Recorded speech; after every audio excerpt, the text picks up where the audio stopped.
মহান মনিবের দরবারে কালিমাতুশ শুকর আদায় করি, বলি আলহামদুলিল্লাহ। সম্মানিত মুসল্লি আলী কারাম, আমরা এমন একটা মাস অতিবাহিত করেছি যে মাসটা শুরু থেকে শেষ পর্যন্ত পুরোটাই ছিল আল্লাহ রাব্বুল আলামিনের রহমত এবং মাগফিরাত দ্বারা ভরপুর। রমজান মাস রহমত, মাগফিরাত, নাজাত নিয়ে আমাদের মধ্যে আসে এবং এই রমজান মাসে আমরা কোরআন তেলাওয়াত, সিয়াম সাধনা, রমজানের রোজা, তারাবি, সাহারি এই আমলগুলো আমরা করেছি, ইতিকাফ করেছি। এই রমজান মাস ছিল লাইলাতুল কদরের মাস। তো এই মাস আমাদের মধ্য থেকে বিদায় নিতে যাচ্ছে। তো এই মাস যে আমাদের মধ্যে আসলো, এই মাস থেকে আমরা কি শিক্ষা গ্রহণ করব এবং এই মাসে যে আমলগুলো আমরা করেছি, রমজান শেষ হলে কি সেই আমলগুলো আমরা শেষ করে ফেলবো আর করবো না, এমন হবে না।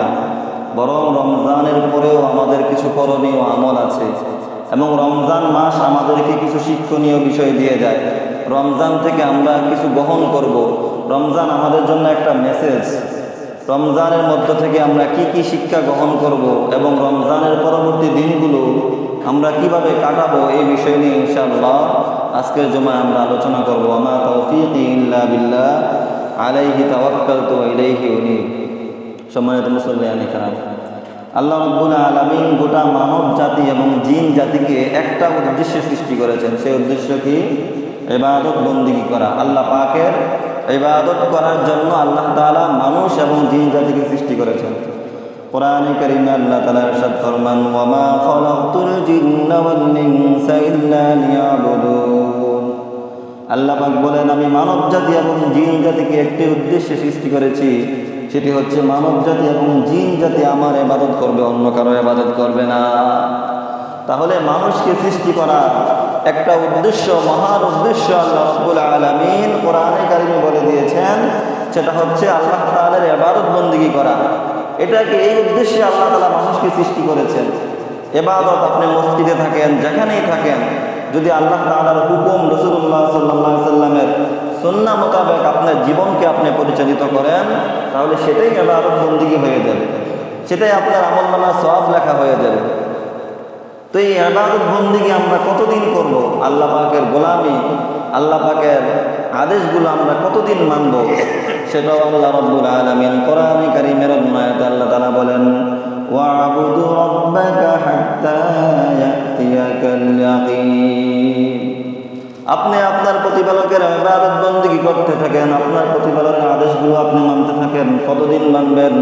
ওয়া'বুদু রাব্বাকা হাত্তা ইয়াতিয়াকাল ইয়াকিন, ইয়াকিন আসা পর্যন্ত। ইয়াকিন মানে নিশ্চিত বিষয় আসা পর্যন্ত। ইয়াকিন মানে নিশ্চিত বিষয়। মুফাসসিরিনে কেরাম বলেন, এখানে ইয়াকিন দ্বারা উদ্দেশ্য হলো মৃত্যু। ইয়াকিন দ্বারা উদ্দেশ্য কি? মৃত্যু। ইয়াকিনের শাব্দিক অর্থ হচ্ছে নিশ্চিত বিষয়, যেটা ঘটবেই সেটাকে বলা হয় ইয়াকিন। তো আল্লাহ তাআলা বললেন, ওয়া'বুদু রাব্বাকা হাত্তা ইয়াতিয়াকাল ইয়াকিন, আপনি আপনার প্রতিপালকের ইবাদত করেন নিশ্চিত বিষয় আসা পর্যন্ত। নিশ্চিত বিষয় বলতে এখানে মুফাসসিরিনে কেরাম বলেছেন মৃত্যু আসা পর্যন্ত। কারণ মানুষের মৃত্যুটা হচ্ছে নিশ্চিত বিষয়, মানুষের মৃত্যুটা নিশ্চিত বিষয়। আপনি আমি এখানে আছি, কতক্ষণ বেঁচে থাকবো, মসজিদ থেকে বের হতে পারবো কিনা, আগামীকাল ঈদ আমরা পাবো কিনা, সেই গ্যারান্টি আছে? সেই গ্যারান্টি নাই। ঈদের সময় অনেক মানুষের আনন্দটা সুখে পরিণত হয়, রাস্তাঘাটে অ্যাক্সিডেন্ট করে অনেক মানুষ ঈদ পালন করতে পারে না, হয় না? হয়। তো মানুষের মৃত্যু এটা নিশ্চিত বিষয়, কিন্তু জীবনটা নিশ্চিত না। আপনি আমি কয়টা সময় পাবো, কতটুকু সময় পাবো, এই পুরোটা জীবন হচ্ছে অনিশ্চিত একটা বিষয়। কিন্তু মানুষের মৃত্যু হবেই হবে, এটা নিশ্চিত বিষয়। এই জন্য আল্লাহ রাব্বুল আলামিন কোরআনে কারীমে বললেন, ওয়া'বুদু রাব্বাকা হাত্তা ইয়াতিয়াকাল ইয়াকিন, আপনি আপনার প্রতিপালকের ইবাদত বন্দেগী করেন নিশ্চিত মৃত্যু আসা পর্যন্ত। অর্থাৎ একজন মানুষ জন্ম থেকে মৃত্যু পর্যন্ত আল্লাহ রাব্বুল আলামিন এবার ইবাদত বন্দেগী করতে হবে, এটা আল্লাহ তাআলার আদেশ। তাহলে মানুষের জীবন মরণ সবটাই আল্লাহ তাআলার আদেশের মধ্যে পালন করতে হবে, আল্লাহ পাকের হুকুমের মধ্যে পালন করতে হবে। এখন দেখা যায় রমজান মাস চলে গেলে অনেকের মধ্যে ইবাদত করার যে আগ্রহ ছিল সেটা কমে যায়। আলহামদুলিল্লাহ রমজান মাস ছিল, অনেক মানুষ, অনেকে আলহামদুলিল্লাহ জামাতের সাথে 5 ওয়াক্ত নামাজ আদায় করেছে। যারা রমজানের বাইরে 5 ওয়াক্ত নামাজ জামাতের সাথে আদায় করতো না, তারাও রমজানের মধ্যে এসে 5 ওয়াক্ত নামাজ জামাতের সাথে আদায় করেছে, তারাবি আদায় করেছে। আলহামদুলিল্লাহ, অনেকে তাহাজ্জুদ নামাজ পড়েছেন, নফল নামাজগুলো পড়েছেন।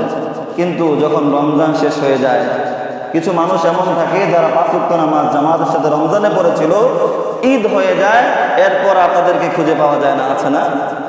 তার মানে কি ইবাদত কি শুধু রমজানের মধ্যে সীমাবদ্ধ? না, আল্লাহ তাআলা বলে দিয়েছেন ওয়াবুদ রাব্বাক হাত্তা ইয়াতিয়াকাল ইয়াকিন, আপনি আপনার প্রতিপালকের ইবাদত বندگی করতে থাকেন মৃত্যু আসা পর্যন্ত। সুবহানাল্লাহ। আল্লাহর নবী সাল্লাল্লাহু আলাইহি ওয়াসাল্লামের যখন মৃত্যু হয়ে যায়, সাহাবায়ে কেরামদের মধ্যে হতাশার সৃষ্টি হয়। হযরত ওমর ফারুক রাদিয়াল্লাহু তাআলা আনহু উন্মুক্ত তরবারি হাতে নিয়ে বলতে থাকেন, যে ব্যক্তি বলবে মুহাম্মদ সাল্লাল্লাহু আলাইহি ওয়াসাল্লাম মৃত্যুবরণ করেছে, এই কথা যে ব্যক্তি বলবে, আমি ওমর তার কল্লা আলাদা করে দেব, শরীর থেকে তার কল্লা আলাদা করে দেব। হযরত ওমর ফারুক রাদিয়াল্লাহু তাআলা এই কথা বললেন, এবং কিছু কিছু নৌ মুসলিম আবার পূর্বের ধর্মে ফিরে যাওয়ার জন্য তারা আগ্রহ প্রকাশ করলেন। এদিকে হযরত সিদ্দিক আকবর আবু বকর সিদ্দিক রাদিয়াল্লাহু তাআলা আনহু তিনি দাঁড়িয়ে গেলেন আর ঘোষণা করলেন, মান কানা ইয়াবুদু মুহাম্মাদান ফাইন্না মুহাম্মাদান ক্বাদ মাত ওয়া মান কানা ইয়াবুদুল্লাহ ফাইন্নাহু হাইয়্যুন লা ইয়ামুত। হযরত সিদ্দিক আকবর রাদিয়াল্লাহু তাআলা আনহু বললেন, শুনে রাখো, মুহাম্মদ সাল্লাল্লাহু আলাইহি ওয়াসাল্লাম আল্লাহ পাকের বান্দা, আর আল্লাহ রাব্বুল আলামিন যত পানি সৃষ্টি করেছেন সকল পানিকে একদিন মৃত্যুবরণ করতে হবে।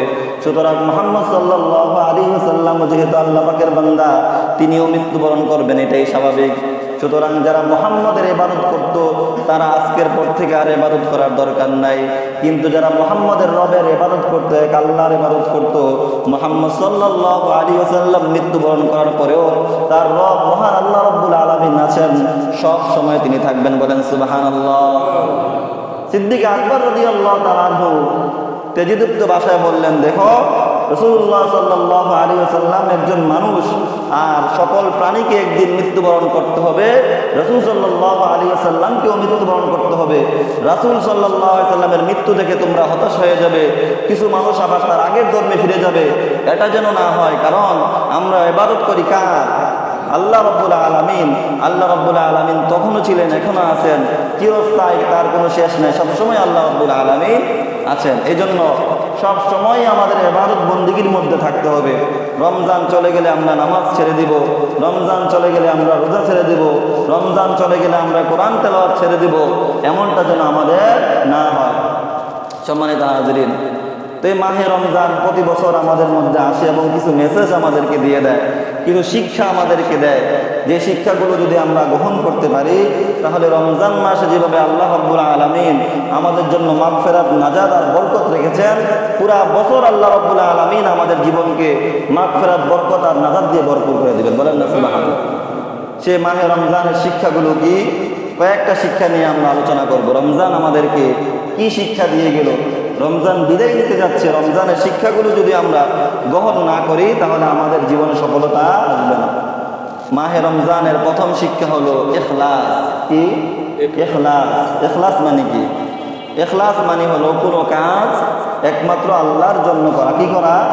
একমাত্র আল্লাহ রাব্বুল আলামিনের জন্য করা। আপনি যে কাজই করেন, ছোট থেকে ছোট আমল হোক, ক্ষুদ্র থেকে ক্ষুদ্র আমল হোক, সেটা যদি আল্লাহ পাকের সন্তুষ্টির জন্য করেন, তাহলে সেই আমলকে আল্লাহ রাব্বুল আলামিন বাড়াইতে বাড়াইতে বহু গুণে বৃদ্ধি করবেন। কিয়ামতের ময়দানে বহু মানুষ তাদের আমল দেখে হতবাক হয়ে যাবে, হতভম্ব হয়ে যাবে, আর বলবে, আল্লাহ, দুনিয়ার মধ্যে তো আমি এত আমল করি নাই, তাহলে আজ কিয়ামতের ময়দানে এই যে বিশাল বড় বড় আমলের পাহাড় আমি দেখতে পাইতেছি, এই আমল কোত্থেকে আসলো? এই সওয়াব আমার আমল নামায় কোত্থেকে আসলো? আল্লাহ রাব্বুল আলামিন বলবেন, বান্দা, তুমি ছোট আমল করেছিলা, কিন্তু তোমার সেই আমলটা ছিল একমাত্র আমার জন্য। বলেন না সুবহানাল্লাহ। এই জন্য তোমার আমলগুলোকে আমি বৃদ্ধি করে কিয়ামতের ময়দানের জন্য সঞ্চয় করে রেখে দিয়েছি।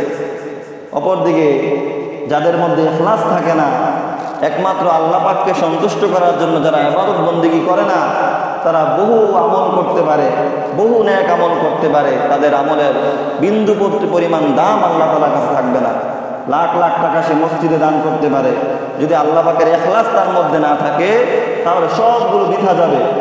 নামাজ পড়তেছে মানুষকে দেখানোর জন্য নামাজ পড়লে সে আমল তার আল্লাহ তাআলার কাছে গ্রহণযোগ্য হবে না। দান করতেছে আল্লাহ পাকের সন্তুষ্ট না থাকলে মানুষকে দেখানোর জন্য হলে, মানুষ দানবীর বলবে, সেই উদ্দেশ্য হলে তার সেই দানের কোনো সওয়াব থাকবে না। এই জন্য যে আমলই আমরা করব, ক্ষুদ্র থেকে ক্ষুদ্র যে আমলটাই আমরা করব, মহান আল্লাহ তাআলা সন্তুষ্টের জন্য আমি করব। আপনি মসজিদে দান করতেছেন, মানুষকে দেখানোর কি দরকার আছে? মানুষ বাহবা বলবে, বাস এতটুকু না। আপনি যার জন্য দান করতেছেন তিনি দেখতেছেন কিনা, সে যদি দেখেন, তিনি যদি সন্তুষ্ট হয়ে যান, তাহলেই আপনার সফলতা চলে আসবে। তো মাহে রমজান মাসের একটা শিক্ষা হলো একমাত্র আল্লাহ পাকের সন্তুষ্টির জন্য ইবাদত করা। রমজানের রোজা আমরা কার জন্য রেখেছি? আল্লাহর জন্য রেখেছি। চাইলে আমরা ফাঁকে ফুঁকে মানুষের চক্ষুর আড়ালে আবদালে আমরা রোজা ভেঙে ফেলতে পারতাম, কিন্তু আল্লাহ পাকের জন্য, আল্লাহকে সন্তুষ্টি করার জন্য আমরা রমজানের রোজাগুলো রেখেছি। এটা রমজানের একটা শিক্ষা, ইখলাস। মাহে রমজানের একটা শিক্ষা হচ্ছে ইহসান। কি ইহসান? ইহসান মানে, ইহসানের অর্থ বুখারী শরীফের মধ্যে আসছে। হযরত জিবরাইল আমিন সাল্লাল্লাহু আলাইহি ওয়াসাল্লাম একবার রাসূলুল্লাহ সাল্লাল্লাহু আলাইহি ওয়াসাল্লামের কাছে একজন গ্রাম্য ব্যক্তির মতো, সাধারণ একজন মানুষের মতো এসে উপস্থিত হলেন। উপস্থিত হয়ে রাসূলুল্লাহ সাল্লাল্লাহু আলাইহি ওয়াসাল্লামকে বেশ কয়েকটা প্রশ্ন করলেন, লম্বা চূড়া হাদিস, অন্য একদিন ইনশাআল্লাহ আলোচনা করব। তো এই হাদিসের মধ্যে একটা অংশে হযরত জিবরাইল আমিন রাসূলুল্লাহ সাল্লাল্লাহু আলাইহি ওয়াসাল্লামকে বলেছিলেন, মাল ইহসান, ওগো আল্লাহর নবী, ইহসান কি জিনিস? রাসূলুল্লাহ সাল্লাল্লাহু আলাইহি ওয়াসাল্লাম বললেন, আন তা'বুদাল্লাহ কাআন্নাকা তারাহ ফাইন লাম তাকুন তারাহু ফাইন্নাহু ইয়ারাকা।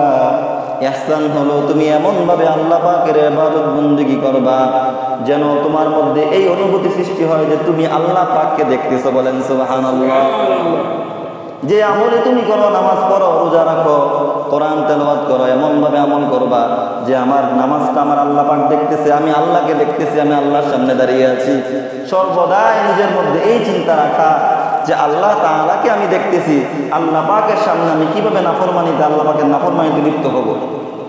এরপর রাসূলুল্লাহ সাল্লাল্লাহু আলাইহি ওয়াসাল্লাম বললেন, ফাইন লাম তাকুন তারা ফাইন্নাহু ইয়ারাকা। তোমার মধ্যে তুমি যদি এই অনুভূতি সৃষ্টি করতে না পারো যে আমি আল্লাহ পাককে দেখতেছি, অন্তত তোমার অন্ততে এই অনুভূতি সৃষ্টি করো যে আমার আল্লাহ 24 ঘন্টা আমাকে দেখতেছে। বলেন সুবহানাল্লাহ। যে আমলই তুমি করো, দুইটা অবস্থা তোমার মধ্যে থাকতে হবে। একটা হচ্ছে আমি আল্লাহকে দেখতেছি, এই অবস্থা সৃষ্টি করা। আর এই অবস্থা যদি সৃষ্টি করতে না পারো, অন্তত এই অবস্থা অন্তরের মধ্যে এই অনুভূতি সৃষ্টি করো যে আমার আল্লাহ আমাকে দেখতেছেন 24 ঘন্টা। এটা মাহে রমজান থেকে আমরা শিক্ষা গ্রহণ করতে পারি। রমজানে রোজা রাখি 24 ঘন্টা, আমরা রমজানে যে রোজা রাখি, আমি চাইলে আড়ালে আবদালে খেয়ে ফেলতে পারি, রোজা ভেঙে ফেলতে পারি, মানুষ আমাকে দেখবে না, কিন্তু আমি রোজাটা কেন রাখি? আমার আল্লাহ আমাকে দেখতেছেন, এই অনুভূতি আমার অন্তরে জাগরুক থাকে, এই জন্য রমজানের রোজা আমরা রাখি। তো এই রমজানের রোজার একটা শিক্ষা হলে ইহসান। এখন যদি আপনি সর্বদাই রমজানের পরেও আপনার অনুভূতির মধ্যে এটা সৃষ্টি করতে পারেন যে আমি যেখানেই আছি আমার আল্লাহ আমাকে দেখতেছেন, আমি আমার আল্লাহকে দেখতেছি, আপনি গুনাহ করতে পারবেন? কখনো পারবেন না। একটা সিসি ক্যামেরার সামনে আমরা গুনাহ করতে পারি না, বড় কারোর সামনে আমরা গুনাহ করি না, বিশাল মানুষের সামনে, মজমার সামনে আমরা গুনাহ করতে পারি না। সেই মহান আল্লাহ যিনি সব মালিকের মালিক, তার সামনে কিভাবে আমরা গুনাহ করব? এই অনুভূতি যদি আমার অন্তরে থাকে, তাহলে আমরা গুনাহ থেকে, আল্লাহ রাব্বুল আলামিনের নাফরমানি থেকে বেঁচে থাকতে পারবো। তার মাহে রমজানের একটা শিক্ষা হচ্ছে ইহসান। মাহে রমজানের দ্বিতীয় শিক্ষা হচ্ছে তাকওয়া। কি তাকওয়া? তাকওয়া মানে হচ্ছে ইমতিসালু আওয়ামিরিল্লাহ ওয়া ইজতিনাবু নাওয়াহিল্লাহ। আল্লাহ তাআলা যেই বিষয়গুলো করার জন্য আদেশ করেছেন সেই বিষয়গুলো পালন করা, আর যে বিষয়গুলো করতে নিষেধ করেছেন সেগুলো থেকে বেঁচে থাকার নাম হচ্ছে তাকওয়া, আল্লাহর ভয়। হযরত ওমর ফারুক রাদিয়াল্লাহু তাআলা আনহু একবার কাব রাদিয়াল্লাহু তাআলা আনহুকে বললেন, হে উবাই ইবনে কাব, তাকওয়া বলতে আপনি কি বোঝেন? তাকওয়া কাকে বলে? আল্লাহর ভয় কাকে বলে? অনেক মানুষ বলে আমার মধ্যে আল্লাহর ভয় আছে, অথচ নামাজ পড়তে আসে না। এটা আল্লাহর ভয়? এটা আল্লাহর ভয় না। অনেক মানুষ বলে আমার মৃত্যুর অনেক ভয় আছে, রোজা রাখে না। এটা আল্লাহর ভয় না, এটা আল্লাহর ভয় না। আল্লাহর ভয় হচ্ছে আল্লাহ পাকের কথা স্মরণ করে আল্লাহ পাকের হুকুমগুলো মানা, তার নিষেধগুলো থেকে বেঁচে থাকা। তো ওমর রাদিয়াল্লাহু তাআলা আনহু কাব রাদিয়াল্লাহু তাআলা আনহুকে বললেন, তুমি আমাকে বলো তো তাকওয়া কাকে বলে? তো কাব রাদিয়াল্লাহু তাআলা আনহু ওমর রাদিয়াল্লাহু তাআলা আনহুকে বললেন, খলিফাতুল মুসলিমিন, আপনি কি কখনো কাঁটাযুক্ত রাস্তার মধ্যে হেঁটেছেন, একটা রাস্তার মধ্যে, পুরোটা রাস্তার মধ্যে কাঁটা বিছানো, একটু একটু ফাঁকা মাঝখানে দিয়ে আছে, আপনি ওই ধরনের রাস্তায় কখনো হেঁটেছেন? ওমর রাদিয়াল্লাহু তাআলা বললেন, হ্যাঁ আমি হেঁটেছি। তো কাব রাদিয়াল্লাহু তাআলা বললেন, আপনি ওই রাস্তার মধ্যে কিভাবে হাঁটেন? ওমর রাদিয়াল্লাহু তাআলা এবার বললেন, আমি খুব সতর্কতার সাথে হাঁটি, যেন একটা কাঁটাও আমার শরীরের মধ্যে বিঁধে না যায়। কাব রাদিয়াল্লাহু তাআলা আবার বললেন, দেখেন এটাই হচ্ছে তাকওয়া। দুনিয়ার মধ্যে আপনি এমন সতর্কতার সাথে চলবেন যেন আপনার মধ্য থেকে আল্লাহ তাআলার নাফরমানি প্রকাশ না হয়। সুবহানাল্লাহ বিহামদিহি। এই তাকওয়া যদি মানুষের মধ্যে না থাকে, আপনি হাজার আইন শৃঙ্খলা ব্যবহার করতে পারেন, হাজারো আইন আপনি বানাতে পারেন, বহু আইন শৃঙ্খলা বাহিনী আপনি দেশের মধ্যে ফিট করতে পারেন, কিন্তু বিশ্বাস করেন আপনার মধ্যে যদি তাকওয়া না থাকে, কোনো আইন শৃঙ্খলা বাহিনী আপনার অপরাধ দমন করতে পারবে না। কখনো কখনো তো এমন হবে আইন শৃঙ্খলা বাহিনী অপরাধ করে বসবে, কারণ তার মধ্যে তাকওয়া নাই, আল্লাহর ভয় নাই। আর যদি আপনার মধ্যে আল্লাহর ভয় থাকে, আল্লাহ পাক আমাকে দেখতেছেন, এই অনুভূতি যদি আপনার মধ্যে থাকে, কোনো আইনের প্রয়োজন হবে না, আইন শৃঙ্খলা বাহিনীর প্রয়োজন হবে না, প্রশাসনের প্রয়োজন হবে না, এমনি এমনি আপনার মধ্য থেকে অপরাধ চলে যাবে। বলেন সুবহানাল্লাহ। এজন্য মাহে রমজানের একটা শিক্ষা হচ্ছে তাকওয়া অবলম্বন করা, আল্লাহর ভয় অন্তরে সৃষ্টি করা। কোরআনে কারীমে আল্লাহ তাআলা বলেন, ওয়া আম্মা মান খাফা মাকাম রাব্বি ওয়া নাহান নাফসা আনিল হাওয়া ফাইন্নাল জান্নাতা হিয়াল মাওয়া। যারা কিয়ামতের ময়দানে আল্লাহ রাব্বুল আলামিনের সামনে দাঁড়ানোর কথা চিন্তা করবে, যারা আল্লাহ পাককে ভয় করবে, ফাইন্নাল জান্নাতা হিয়াল মাওয়া, কিয়ামতের ময়দানে জান্নাতই হবে তার একমাত্র ঠিকানা। বলেন সুবহানাল্লাহ। অন্য আয়াতে আল্লাহ রাব্বুল আলামিন বলেন, ইয়া আইয়ুহাল্লাযীনা আমানুত্তাকুল্লাহ হাক্কা তুকাতিহি ওয়া লা তামুতুন্না ইল্লা ওয়া আনতুম মুসলিমুন। ও ঈমানদাররা, তোমরা আল্লাহ পাককে ভয় করো, যথাযথভাবে ভয় করো। ওয়া লা তামুতুন্না ইল্লা ওয়া আনতুম মুসলিমুন, পরিপূর্ণ মুসলমান না হয়ে তোমরা কবরের মধ্যে এসো না। এজন্য তাকওয়ার অনেক বেশি গুরুত্ব। আপনি যদি তাকওয়া অবলম্বন করতে পারেন, তাহলে আল্লাহ রাব্বুল আলামিন আপনাকে এমন এমন জায়গা থেকে রিজিকের ব্যবস্থা করে দিবে যেটা আপনি কখনো কল্পনাও করতে পারেন না। এটা হচ্ছে মাহে রমজানের একটা শিক্ষা। মাহে রমজান থেকে এই শিক্ষাটা আমরা গ্রহণ করতে পারি। মাহে রমজান আরেকটা শিক্ষা হলো রমজানের রোজাগুলো রাখা, প্রধান শিক্ষা। মাহে রমজান মাসে 1 মাস আমরা সিয়াম সাধনা করেছি, তো রমজানের পরেও কিছু রোজা থাকে, নফল রোজা থাকে। রাসূলুল্লাহ সাল্লাল্লাহু আলাইহি ওয়াসাল্লাম প্রতি মাসে 3টা রোজা রাখতেন, সপ্তাহে 2টা রোজা রাখতেন। এছাড়াও রমজান মাসের পরের যে মাস শাওয়াল মাসে বিশেষ একটা রোজা আছে, এটা আমরা অনেকে জানি আলহামদুলিল্লাহ। শাওয়াল মাসের 6টা রোজার কথা হাদিসের মধ্যে আসছে। আগামীকাল যদি ঈদ হয়, তাহলে আগামীকাল শাওয়ালের 1ম তারিখ, ঈদের দিন রোজা রাখা হারাম। ঈদের দিন কি করা? রোজা রাখা হারাম। কেউ যদি বলে আমি ঈদের দিন রোজা রাখবো, তাহলে তার রোজা কবুল হবে না, বরং তার গুনাহ হবে। এজন্য ঈদের দিন রোজা রাখা যাবে না। ঈদের পর থেকে 6টা রোজা রাখা, শাওয়াল মাসে অর্থাৎ রমজানের পরবর্তী মাসে 6টা রোজা রাখা। সেই 6টা রোজা রাখলে কি ফজিলত? হাদিসে পাকের মধ্যে রাসূলুল্লাহ সাল্লাল্লাহু আলাইহি ওয়াসাল্লাম বলেন, কানা কাসিয়ামিদ দাহরি কুল্লি, যে ব্যক্তি রমজানের রোজাগুলো রাখলো, রমজানের রোজা রাখার পর রমজানের পরবর্তী মাসে 6টা রোজা রাখলো, কানা কাসিয়ামিদ দাহরি কুল্লি, সারা বছর যেন সে রোজা রাখলো। বলেন সুবহানাল্লাহ।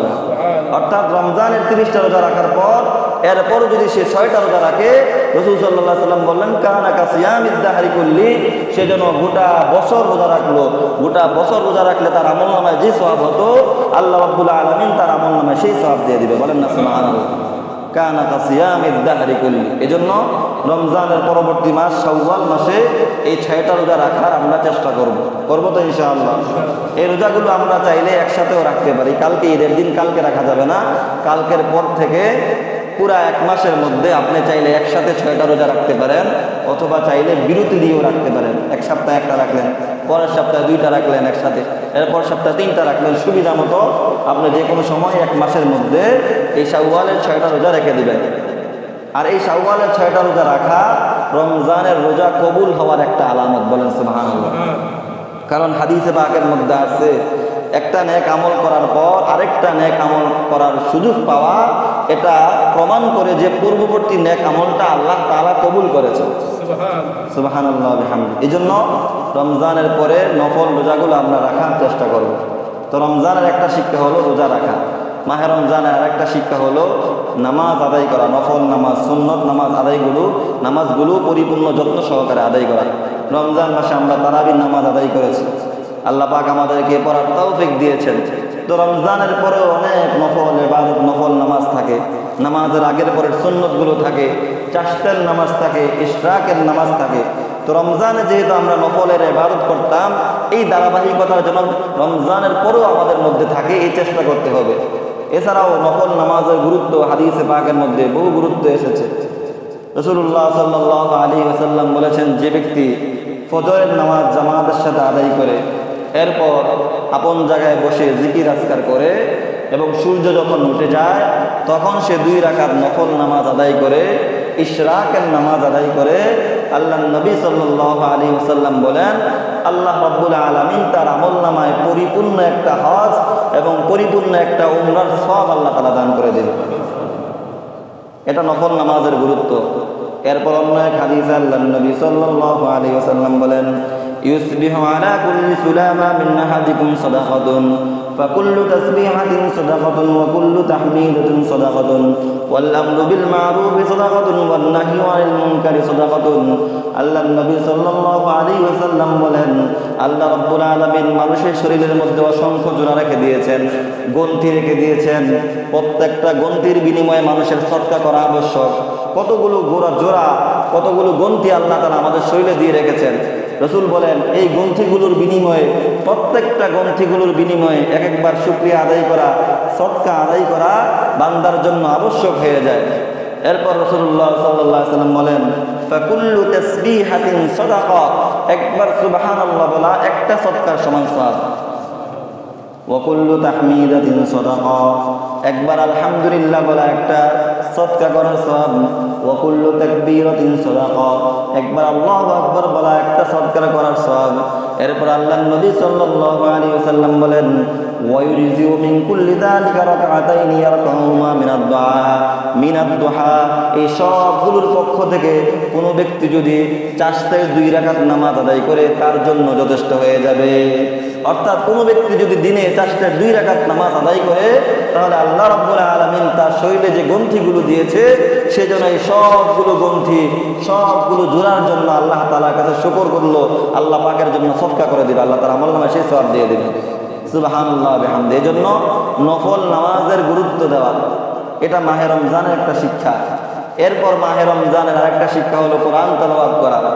রমজান মাসে আলহামদুলিল্লাহ আমরা তারাবির মধ্যে কোরআন তেলাওয়াত শুনেছি, নিজেরা তেলাওয়াত করেছি। অনেকে আলহামদুলিল্লাহ কয়েক খতম কোরআন তেলাওয়াত করেছেন, আলহামদুলিল্লাহ। কিন্তু রমজানের পরেও আমাদের এই ধারাবাহিকতা অব্যাহত রাখতে হবে। অনেকে দেখা যায় রমজানের পর সারা বছর চলে যায়, কোরআনের সাথে তার আর কোনো সম্পর্ক থাকে না।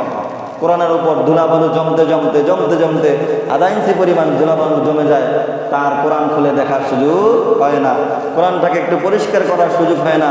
অথচ বাড়ির মধ্যে যে টেলিভিশন সেটাকে সে পরিষ্কার করে, ফ্রিজকে পরিষ্কার করে, কোরআনের সাথে তার সম্পর্ক থাকে না। মনে রাখবেন, এই কোরআনে কারিমের সাথে যদি আপনার সম্পর্ক ভালো থাকে, এই কোরআনে কারিম যেভাবে আপনার জন্য কিয়ামতের ময়দানে সুপারিশ করবে, ঠিক তেমনিভাবে আপনি যদি কোরআনের সাথে সম্পর্ক ভালো না রাখেন, কোরআনকে অবহেলা করেন, কোরআনের সাথে বেয়াদবিমূলক আচরণ করেন, তাহলে এই কোরআন কাল কিয়ামতের ময়দানে আপনার বিরুদ্ধে দাঁড়িয়ে দেবে। নাউযুবিল্লাহ। এই জন্য রমজানের পরেও আমরা কোরআনে কারিমের তেলাওয়াত অব্যাহত রাখবো ইনশাআল্লাহ। রমজানের পরেও যেন প্রত্যেকটা দিন একটা সময় করে আমরা কোরআন তেলাওয়াত করব, এটা রমজানের একটা শিক্ষা। এরপর রমজানের আরো একটা শিক্ষা হলো তাওবা করা। কি করা? তাওবা ইস্তেগফার করা। রমজান মাসে আমাদের দ্বারা অনেক ভুল ত্রুটি হয়ে যায়, অনেক গুনাহ হয়ে যায়, অনর্থক কথা হয়ে যায়। এগুলোর জন্য আল্লাহ তাআলার কাছে তাওবা ইস্তেগফার করা, রমজানের বাইরেও তাওবা ইস্তেগফার করা। রাসূলুল্লাহ সাল্লাল্লাহু আলাইহি ওয়াসাল্লাম বলেছেন, মান লাজিমাল ইস্তিগফার জাআলাল্লাহু লাহু মিন কুল্লি দীকিন মাখরাজা ওয়া মিন কুল্লি হাম্মিন ফারাজা ওয়া রাযাকাহু মিন হাইসু লা ইয়াহতাসিব। যে ব্যক্তি ইস্তেগফারকে নিজের আমলনামায় আবশ্যক করে দিবে, প্রতিদিন ইস্তেগফার করবে, আল্লাহ রাব্বুল আলামিন সব দুশ্চিন্তা থেকে তাকে মুক্তি দান করবেন। বলেন সুবহানাল্লাহ। ওয়ারাযাকাহু মিন হাইসু লা ইয়াহতাসিব, এমন জায়গা থেকে আল্লাহ পাক তার রিজিকের ব্যবস্থা করে দিবে যেটা সে কখনো কল্পনাও করতে পারে নাই, এবং আল্লাহ রাব্বুল আলামিন তাকে তার সব সংকীর্ণতা থেকে আল্লাহ তাআলা বের করে দিবেন। আল্লাহ পাক তার জন্য জীবনটাকে আসান করে দিবে, বলেন না সুবহানাল্লাহ। এজন্য রমজানের একটা শিক্ষা হচ্ছে তাওবা ইস্তেগফার করা। রমজানের আরো বহু শিক্ষা রয়েছে। রমজানের একটা শিক্ষা হচ্ছে সবর করা, ধৈর্য ধারণ করা। রমজান মাসে আমরা না খেয়েছিলাম, আল্লাহ পাকের জন্য ধৈর্য ধারণ করেছি। খাবারের ইচ্ছা ছিল, তারপরেও খাই নাই, কেন? আল্লাহ তাআলা নিষেধ করেছেন। এই সবরটা আমাদের জীবনে ফিট করতে হবে। আপনি যদি জীবনে সফল হতে চান, সবর ছাড়া, ধৈর্য ধারণ করা ছাড়া আপনি সফল হতে পারবেন না। সম্মানিত হাজিরিন, মাহে রমজান মাস যখন শেষ হয়ে যায়, রমজানের চাঁদ যখন ঈদের চাঁদ উঠে যায়, তখন আমাদের মধ্যে অনেক গুনাহের প্রবণতা দেখা দেয়। রমজান মাসটা আলহামদুলিল্লাহ গুনাহ হয় নাই, কিন্তু চাঁদ ওঠার সাথে সাথে কিছু মানুষ দেখা যায় গান বাজনার মধ্যে লিপ্ত হয়ে যায়, খারাপ কাজে লিপ্ত হয়ে যায়, বিভিন্ন ধরনের গুনাহের কাজে লিপ্ত হয়ে যায়, যেটা কখনো কাম্য নয়। আপনি সারা রমজান মাস ইবাদত বন্দেগী করলেন আল্লাহ পাককে সন্তুষ্ট করার জন্য, কিন্তু চাঁদ ওঠার সাথে সাথে আপনি এমন কাজ করলেন, আল্লাহ পাকের এমন নাফরমানি করলেন, যার কারণে আল্লাহ তাআলা আপনার প্রতি অসন্তুষ্ট হয়ে গেলেন। এই কাজ করা যাবে না। রমজান মাসের পর ঈদের যে রাতটা আসে, দুই ঈদের যে রাত, এই রাতগুলো খুব গুরুত্বপূর্ণ। রমজানের পর ঈদের যে রাত এবং কুরবানির ঈদের যে রাত, এই রাতগুলো খুবই গুরুত্বপূর্ণ। হাদিসে পাকের মধ্যে আল্লাহ নবী সাল্লাল্লাহু আলাইহি ওয়াসাল্লাম বলেছেন, যারা দুই ঈদের রাতে ইবাদত বন্দেগী করবে, দুই ঈদের রাতগুলোকে নষ্ট করবে না, গুনাহের মধ্যে লিপ্ত হবে না, আল্লাহ তাআলা কিয়ামতের ময়দানে যখন গোটা মানুষের অন্তরগুলো মরে যাবে, অন্তরগুলো ইন্তেকাল করবে, আল্লাহ রাব্বুল আলামিন তাদের অন্তরগুলোকে জাগরুক রাখবেন, তাদের অন্তরগুলোকে আল্লাহ তাআলা জীবিত রাখবেন। সুবহানাল্লাহ। এই জন্য রমজানের পর চাঁদ রাত যেটা আসে, ঈদের রাত্রে যেটা আসে, এই রাতগুলো আমরা নষ্ট করব না, গুনাহের মধ্যে লিপ্ত হব না, যেন আল্লাহ তাআলা আমার প্রতি অসন্তুষ্ট না হয়ে যায়। এজন্য আমরা খুব সতর্ক থাকব। শয়তান চেষ্টা করবে আপনার রমজানের রোজাগুলোকে নষ্ট করে দেওয়ার জন্য, বিভিন্নভাবে ধোঁকা দিয়ে নষ্ট করে দেওয়ার জন্য, কিন্তু আপনাকে আমাকে সতর্ক থাকতে হবে যেন আমার মাধ্যমে ঈদের রাত্রে শয়তান এমন কোনো আমল করাতে না পারে যার মাধ্যমে আমার রমজানের রোজাগুলো নষ্ট হয়ে যায়। এই বিষয়গুলো আমরা ইনশাআল্লাহ খেয়াল রাখবো। আল্লাহ তাআলা আমাদের সকলকে মাহে রমজানের শিক্ষাগুলো ধারণ করে সামনে বছরগুলো আমাদেরকে কাটানোর তৌফিক দান করুন, আমিন। সম্মানিত মুসল্লিয়ান কিরাম, একটি এলান শুনি। ইনশাআল্লাহ আগামীকাল আমাদের মসজিদে পবিত্র ঈদ উল ফিতরের জামাত সকাল 8টা 30 মিনিটে অনুষ্ঠিত হবে। আল্লাহ পাক আমাদের সকলকে কবুল করে নেন, আমিন।